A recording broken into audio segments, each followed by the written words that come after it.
ওয়াজ হচ্ছে এই আপনাদের মসজিদে এসে দাওয়াত খেলা প্রতিশ্রুতি দিয়েছিলাম যে আপনাদের এই ওযুখানার একটু সমস্যা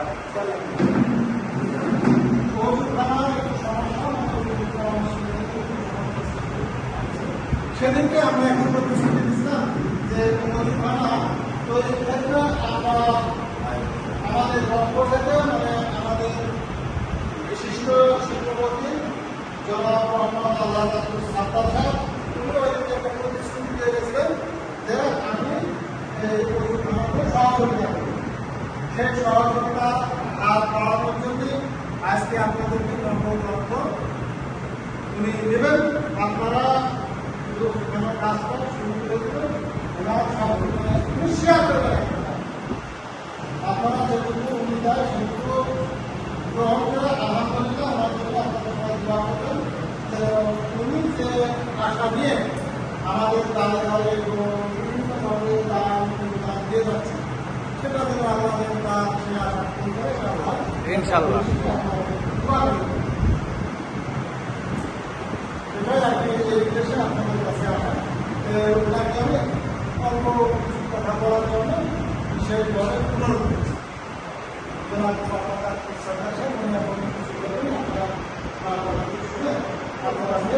মুনাফা করে দিচ্ছি।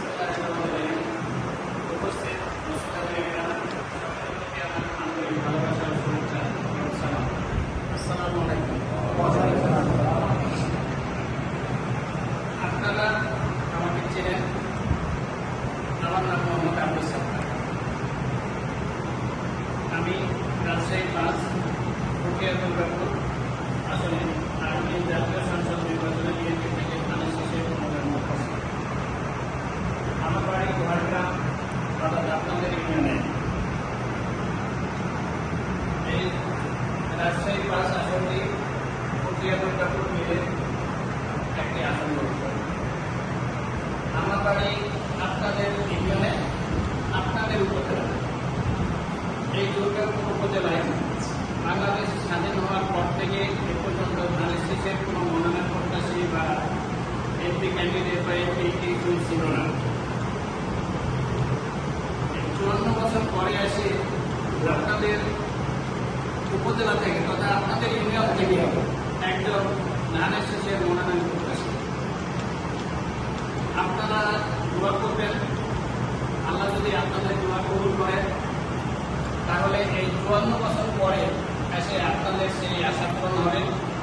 আপনাদের যে না পাওয়ার যে আকাঙ্ক্ষা, এতদিন যাবৎ দুর্গাপুরবাসী তাদের নিজেদের এমপি পায় নাই, সেই না পাওয়ার আকাঙ্ক্ষাটা এবারে পূরণ হওয়ার সম্ভাবনা আছে।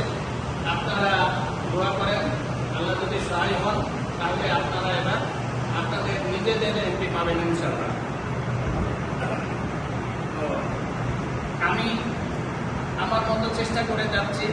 আমার চেষ্টা আজকে থেকে না, আরো 20-25 বছর আগের থেকে আপনারা জানেন যে সাত্তার কেমন লোক, মানুষের সাথে তার কেমন আচরণ এবং মানুষের মধ্যে তার কিরকম গ্রহণযোগ্যতা, মানুষের জন্য সাত্তার কি করে এগুলো আপনারা জানেন।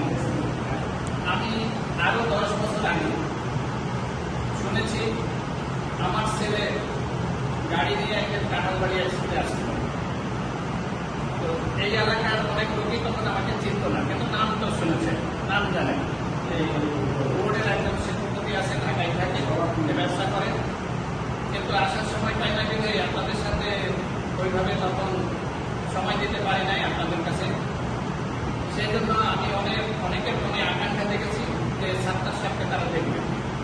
আমার গাড়ি এসে যখন থামছে কাঁঠালবাড়ি স্কুল মাঠে, তখন নাকি অনেক লোক গাড়ির কাছে গেছে সাত্তার সাহেব আসতে পারে, কিন্তু পরে জায়গায় গাড়িতে সাত্তার সাহেব নাই, সাত্তার সাহেবের ছেলে। তো সাত্তার সাহেবের ছেলের কাছে আমার বড় ছেলে সাব্বির আহমেদ, সে আমাকে বাড়িতে যা বললো যে আব্বা, আপনাকে এলাকার মানুষ এত ভালোবাসে, আমি গাড়ি নিয়ে যাই স্কুল মাঠে থামাইছি, অনেক লোক এসে গাড়ির কাছে জমা হয়েছে সাত্তার সাহেবকে দেখবে। আমি ধন্য যে আপনারা আমাকে দেখার জন্য অপেক্ষা করছেন বা দেখতে চাইছেন, দেখার আকাঙ্ক্ষা বাসনা করছেন। আজকে আজকে সেই সন্তান আপনাদের সামনে আসছে ধানের শীষের মনোনয়ন প্রত্যাশী হিসেবে। সেই সন্তান যদি ধানের শীষের মনোনয়ন পায় আর আপনাদের এমপি নির্বাচিত হয়, তাহলে আপনাদের জন্য সেটা সৌভাগ্যের আমি মনে করি। আমি একজন ব্যবসায়ী, ব্যবসা করে খাই, আমার কোনো অভাব নাই, টাকা পয়সা আল্লাহ যা দিয়েছে তা দিয়ে আমার চলে, এবং আল্লাহ যে সম্মান দিয়েছে তা দিয়ে আমি ধন্য। এখন আমি এমপি হইতে আশা করছি, মনোনয়ন পাওয়ার জন্য চেষ্টা করে যাচ্ছি। এটা শুধু আমি আপনাদের জন্য করছি। দীর্ঘদিন যাবৎ, অর্থাৎ 54 বছর যাবৎ দুর্গাপুরে কোনো এমপি প্রার্থী ছিল না, এমপি নির্বাচিত হয় না দুর্গাপুরের জন্য, দুর্গাপুরের মাটি থেকে। তাই আমি দুর্গাপুরের সন্তান হিসেবে আপনাদের সেই আশা আকাঙ্ক্ষা পূরণের জন্য এবার চেষ্টা করতেছি। আপনারা আমার সাথে থাকবেন, আমি আপনাদের সাথে থাকবো, এবং আমরা দুর্গাপুরবাসী উন্নয়নের জন্য চেষ্টা করব। দুর্গাপুরের মানুষ যাতে সুখে শান্তিতে থাকতে পারে সেই জন্য আমরা চেষ্টা করব। এখানে নালা বলেন, মেন অফিস, এসিল্যান্ড, আপনারা অনেকেই সেখানে যাইতে ভয় পান, গেলেও কাজ হয় না। আপনাদের ন্যায্য কাজগুলো হয়ে যাবে ইনশাআল্লাহ। আল্লাহ যদি আমাকে সুযোগ দেয়, টাকা পয়সা খরচ ছাড়াই আপনাদের ন্যায্য কাজগুলো ইনশাআল্লাহ হয়ে যাবে। আমি সেটার জন্য চেষ্টা করবো ইনশাআল্লাহ। অনেকে চাকরি বাকরির জন্য টাকা পয়সা দেন, টাকা পয়সা দিয়ে কারো হয়, কারো হয় না। আমার আওতার মধ্যে যদি থাকে, আমার হাত দিয়ে অন্তত টাকা পয়সা আপনাদের দেওয়া লাগবে না।